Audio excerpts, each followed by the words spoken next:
NCP থেকে নির্বাচন করার কথা থাকলেও কেন হঠাৎ পদত্যাগ করেছিলেন তাসনিম জারা, অবশেষে জানা গেল সেই কারণ।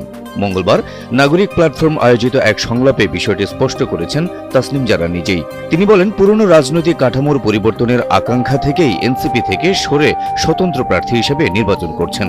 তিনি বলেন, দেশের বিদ্যমান ব্যবস্থায় জবাবদিহির কাঠামো অত্যন্ত দুর্বল, সব জায়গায় জটিলতা, যে যার জবাবদিহি করবে সেই তার নিয়োগকর্তা। তাসনিম জারা বলেন, দীর্ঘদিন ধরে যে সংস্কারের কথা বলা হচ্ছে তা নিয়ে আলোচনা চলমান রাখা অত্যন্ত জরুরি। একই সঙ্গে যারা ক্ষমতায় থাকবে তাদের জবাবদিহিও নিশ্চিত করতে হবে। এনসিপির এই সাবেক নেত্রী বলেন, জনগণ পরিবর্তন চায়, তারা পুরনো রাজনৈতিক বন্দোবস্ত আর গ্রহণ করতে প্রস্তুত নয়। এই পরিবর্তনের আকাঙ্ক্ষা থেকেই আমি আমার দল থেকে সরে এসে স্বতন্ত্র প্রার্থী হিসেবে নির্বাচনে অংশ নেওয়ার সিদ্ধান্ত নিয়েছি।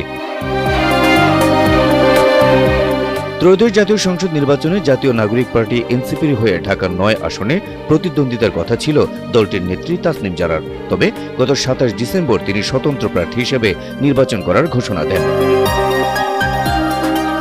তারা যদি জনগণের অধিকার কেড়ে নেয়, তাহলে তো সম্মান আর কোনো উপায় জনগণের হাতে থাকে না। তখন একমাত্র উপায় হচ্ছে রাস্তায়